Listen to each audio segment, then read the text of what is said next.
sommes très heureux, chers téléspectateurs, de vous retrouver encore en séjour pour ce journal, mais commençons d'abord par les sommaires.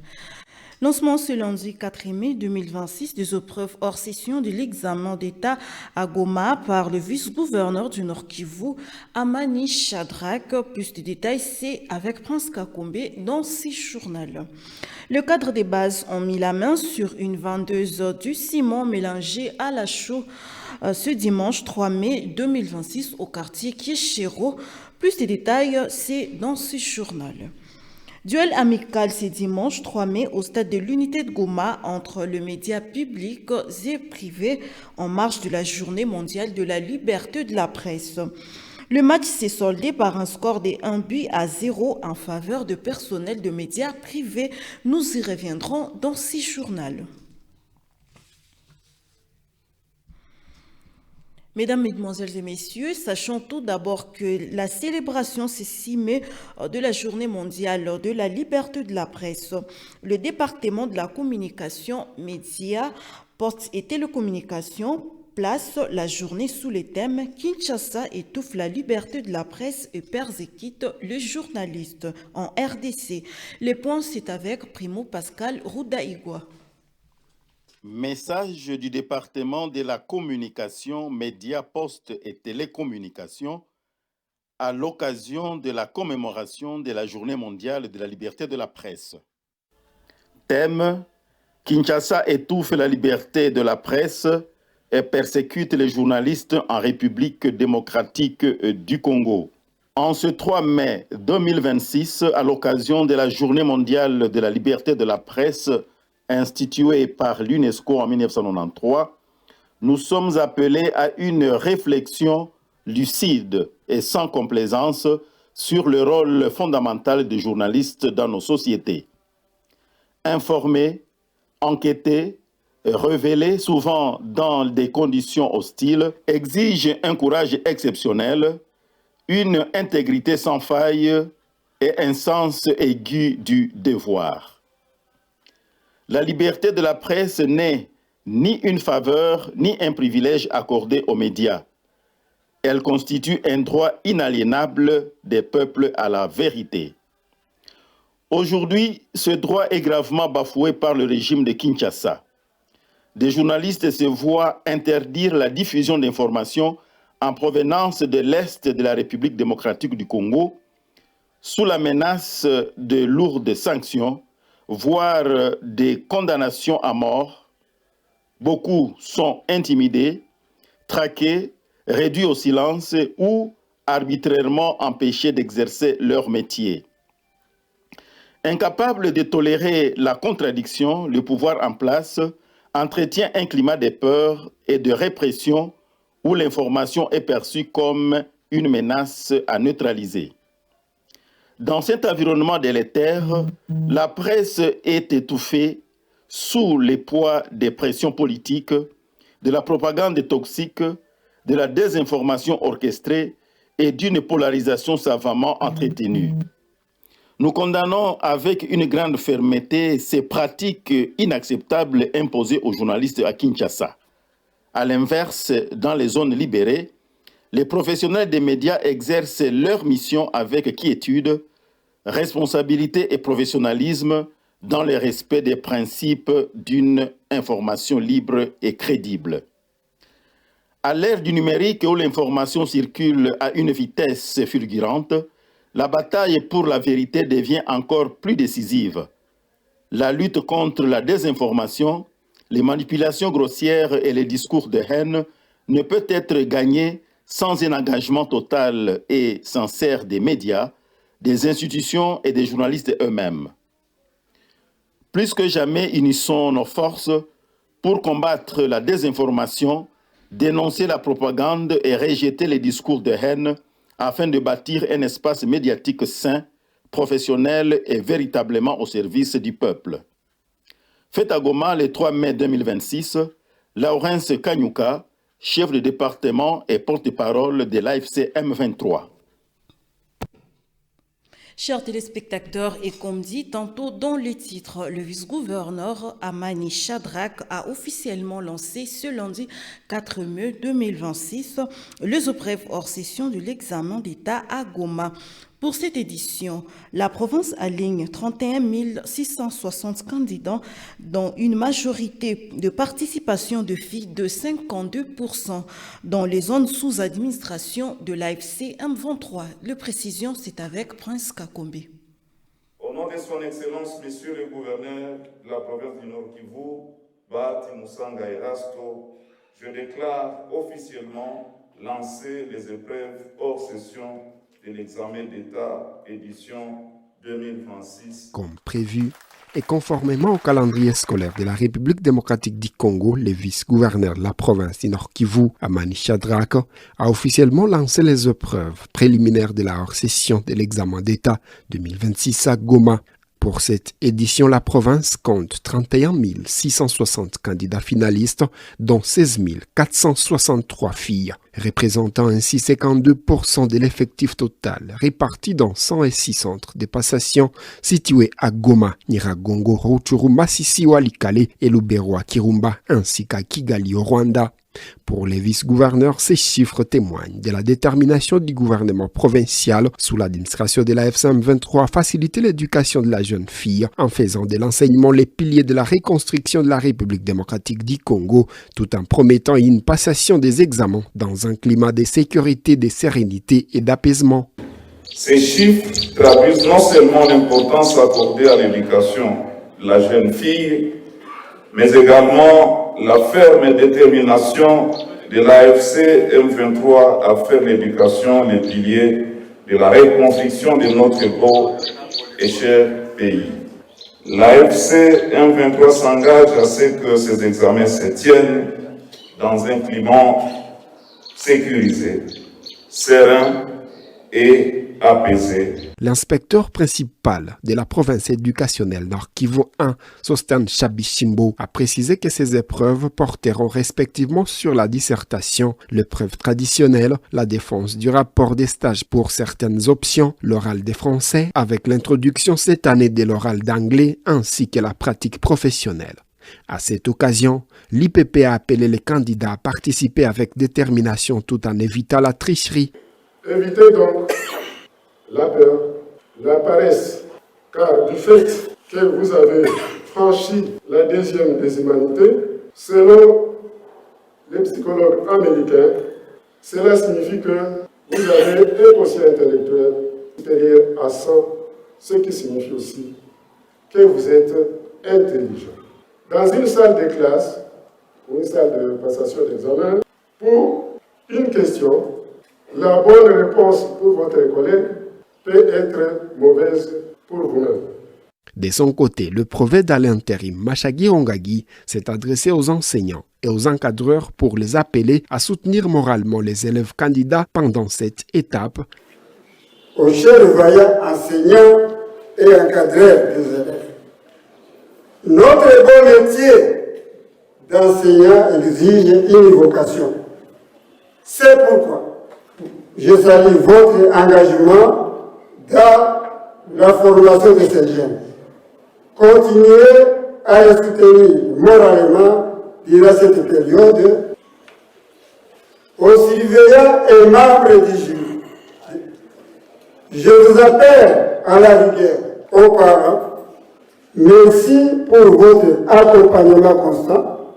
Continuez à encourager vos enfants pour qu'ils abordent ces examens dans la sérénité. Après la cérémonie officielle, les autorités ont effectué une tournée dans certains centres de passation d'examen en ville de Goma afin de s'assurer du bon déroulement des épreuves. Il s'est de noter que cette cérémonie de lancement a connu la participation de plusieurs autorités, à savoir la conseillère du gouverneur chargé de l'éducation, les maires de la ville de Goma, les 2 bourgmestres des communes, ainsi que d'autres autorités du domaine de l'éducation.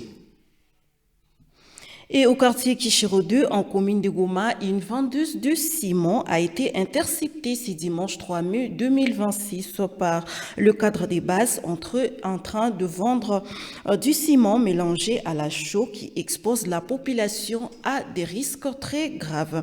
Informée, la bourgmestre de la commune de Goma, Hélène Moukadissi, a effectué une descente sur le terrain pour s'enquérir de la situation. Le reportage, c'est la cellule de communication de la commune de Goma. Un joli coup de filet dans le quartier Kesherodé où Madame Hélène Moukadissi, bourgmestre de la commune de Goma, a été alertée par les chefs du dit quartier de la présence d'une dame qui vend du ciment mélangé à la chaux, une pratique qui met la population en danger. Aussitôt arrivée sur les lieux, Hélène Moukadissi avait à dire.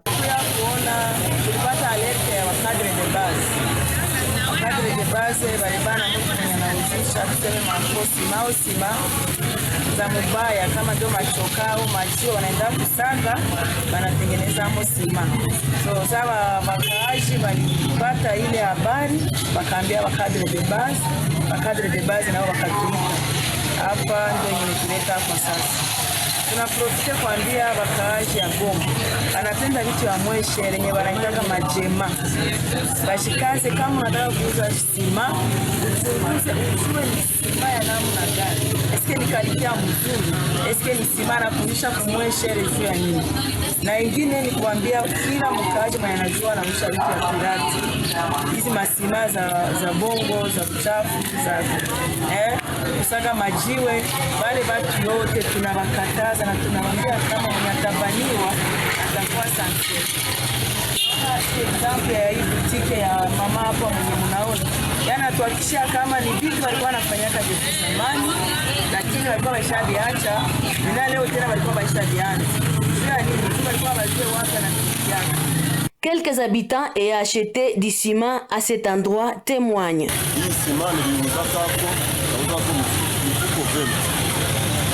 Jinsi walichangaka mpaka mara kusanyisha kwa kidogo inapofika na inakuwa saa maji maana hii sima mimi nilijulikana hii sima yenyewe niuza au haiko sima maana hii sima hayo ni ya mbaya ni kwa juu navyo kumbalisha vidani balisha vitu ikakuwa mimi nazienda direct maana hii sima hayo haiko sima. La vendeuse de faux ciment avait tenté de corrompre les Nyumbakumi qui a refusé. Il témoigne ici. Sio jana sisi tulikuwa mwaveni chugari toki alipe $1 juba lijibakuwa toki liba pale corruption hapana hiyo. Ensuite, les services de l'Office congolais de contrôle OCC en sigle sont arrivés sur les lieux pour prélever les échantillons de ciment en fait d'examiner sa qualité. Tunafanya méthode échantillonnage sélectif. Tunakamata masaka zenye zinafunguliwa na zenye hazifunguliwi. Tunafanya melange, tunaenda analyser tuone za mpane za wapi na za mzuri za wapi. Ndio nyapa tunafanya, tunakutana mdepo kwa zenye tunasuspecte zinaweza kuwa za mbaya. Ndio maana tunakamata zenye ziko sanse kwa za mzuri na zenye ziko sanse kwa za mbaya. Kisha tunakamata echantillon mbili zenye ziko different. Tunakamata hizi zenye zinafunguliwa tunazifanyizia prélèvement à part na zenye ziko zinafunguliwa nazo tunazifanyizia prélèvement à part. Après l'opération, la police et l'OCC ont pris la mesure de bloquer les dépôts de vente pour un temps. Et puis, début de travaux de pavage à Goma au quartier Les Volcans, dans l'avenue Tulipier, grâce à l'engagement communautaire de l'appui du maire Désiré Ngabo Kisuba. Suivez ce reportage. Les habitants de l'avenue Tulipier dans le quartier Les Volcans en ville de Goma ont officiellement lancé ce samedi 2 mai 2026 les travaux de pavage de leur entité. Cette initiative communautaire bénéficie du soutien actif de l'autorité urbaine. Le maire Désiré Ngabo Kisuba s'est rendu sur place pour une visite d'inspection. Accompagné de son équipe technique, l'autorité urbaine a tenu à saluer personnellement l'engagement de la population et invite les autres avenues à emboîter les pas car le développement de la ville est une affaire de tous. Chama chetu cha SM23 ni chama cha population, ni chama cha mabadiliko, ni chama ambacho kilikuja kuweza kuhusisha population via maprojet ya development.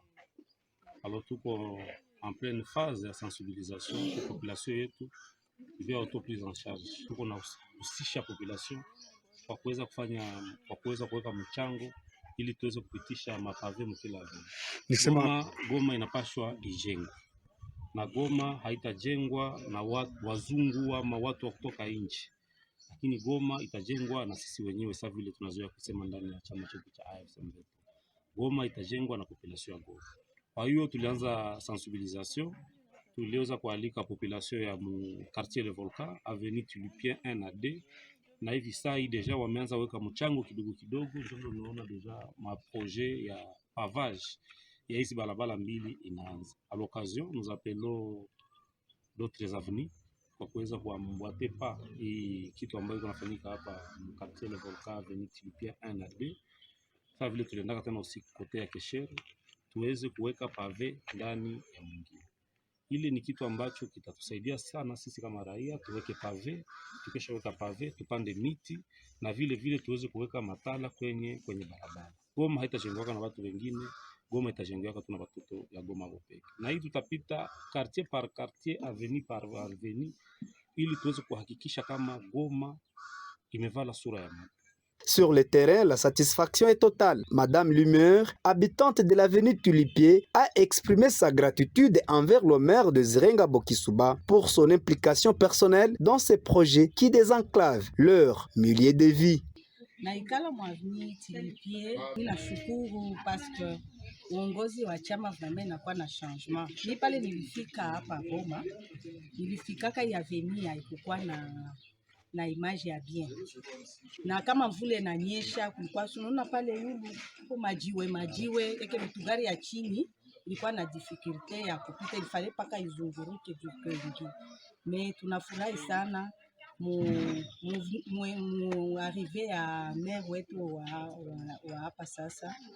Tunaona un certain matin bananza kutumwangia burongo tu batuweke mapave.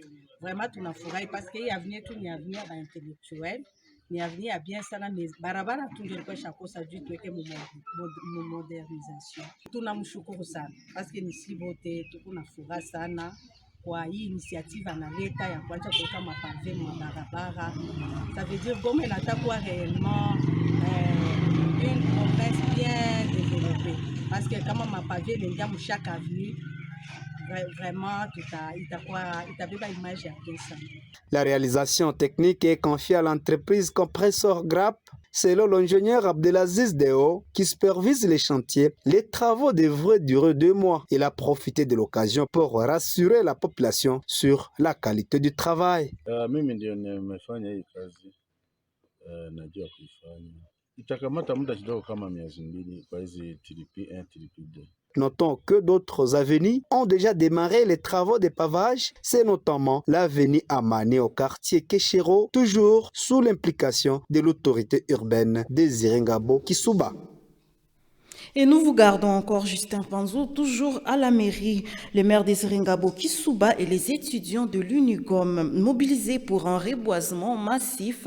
Plus de 2000 arbres ont été plantés pour lutter contre le réchauffement climatique et favoriser le reboisement urbain. Encore une fois, Justin Panzo.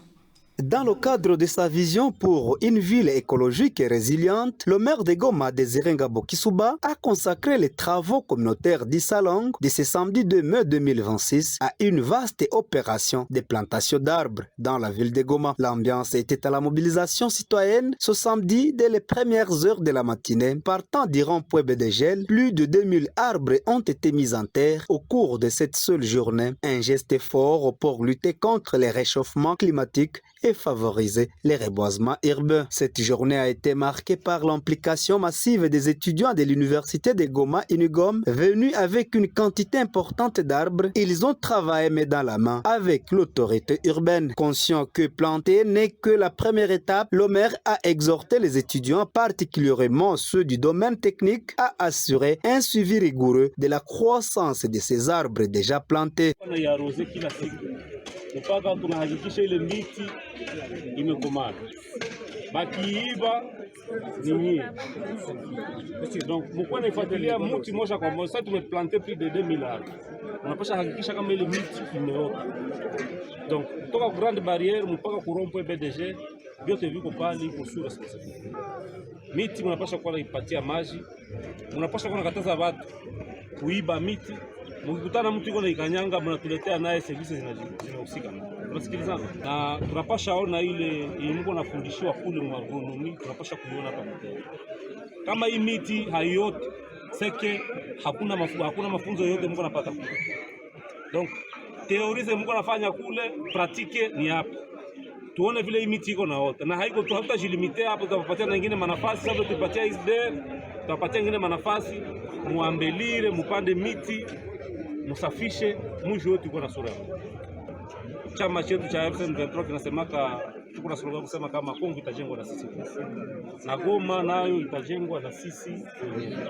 Na nyie ba jeune mnapasha kuwa actif, mnapasha participer activement pour reboisement ya mji wa Goma, kwa assainissement ya mji wa Goma, pour que batu ambao wako nje waweze kuya imite hii ambayo iko nafanyika. Les étudiants de l'INIGOM et ceux de l'ISDR Grand Lac et Goma, spécialisés en développement rural, se sont également dit prêts à mettre leur expertise au service du progrès écologique de la ville de Goma. Goma, c'est à nous, c'est notre responsabilité de la rendre propre. Et si nous sommes là, c'est pour embellir encore la ville de Goma en tant que jeunes, l'avenir de demain. Alors, nous disons un grand merci au maire de la ville pour cette initiative de pouvoir encore aussi nous intégrer dans tout ceci. J'aimerais que ça puisse encore croître. Nous tâcherons à respecter cette responsabilité. Outre les milieux académiques, plusieurs couches sociales ont répondu à l'appel. La coopérative BAPEP, représentée par son vice-président, M. Amissi Rajab, a activement participé à l'activité, une initiative qui vise la santé publique et la propreté environnementale.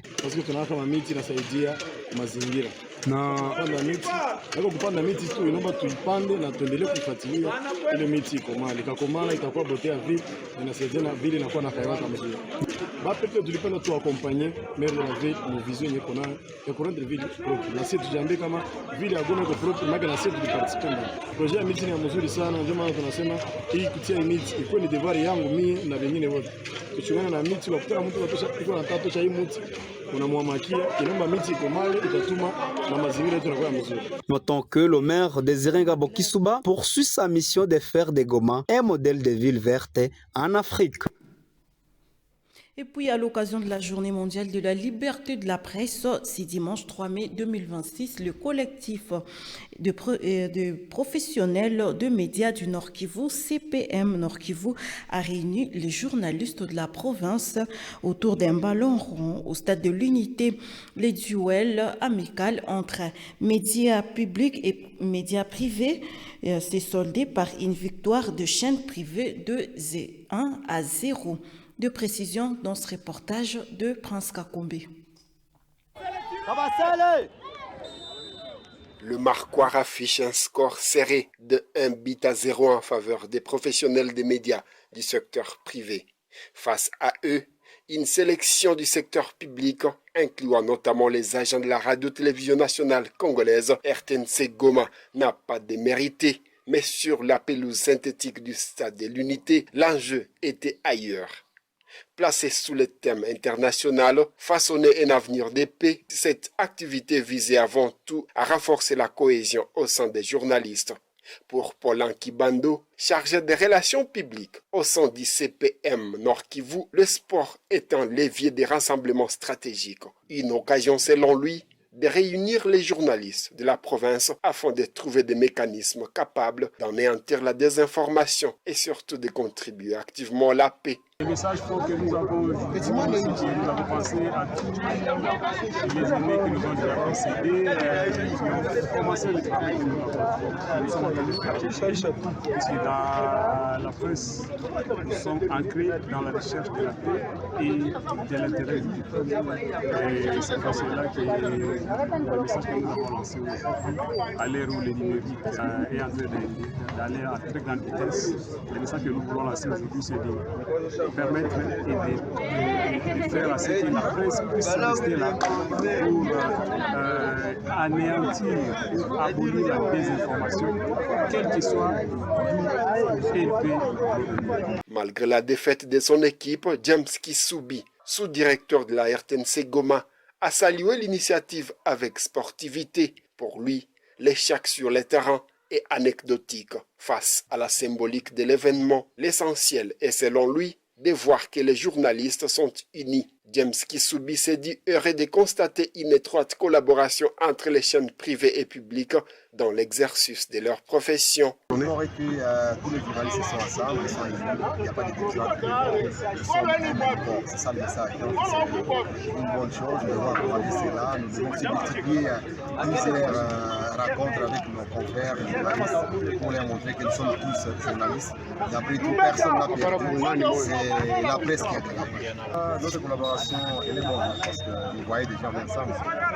Mon ami est là. D'abord, c'est un ami, un confrère. On a toujours été ensemble.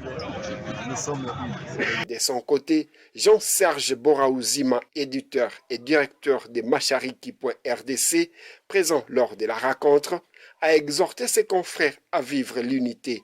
Il pense qu'il est important que les journalistes se mettent ensemble comme un seul homme pour la paix et la cohabitation pacifique au Nord Kivu. Nous sommes dans une province particulière où nous vivons dans des conditions particulières. Et ces conditions nous imposent une certaine ligne de conduite, nous qui sommes professionnels de la presse. Parce que lorsqu'on parle de façonner un avenir de paix, c'est nous qui sommes concernés au plus haut. C'est nous qui devons façonner cet avenir-là. Nous devons procurer la paix, nous devons prêcher la paix, nous devons prêcher la cohabitation pacifique. Cette activité sportive s'est déroulée en présence de plusieurs responsables des médias privés et publics avant de se clôturer dans une ambiance festive. Après l'effort physique, les journalistes se sont retrouvés autour d'un verre de fraternité, marquant ainsi cette journée du 3 mai par un esprit de solidarité renouvelé après des moments d'insécurité. Et voilà donc, chers téléspectateurs, c'est par cet élément que nous bouclons cette édition du journal. Merci de votre sympathique attention et à la prochaine.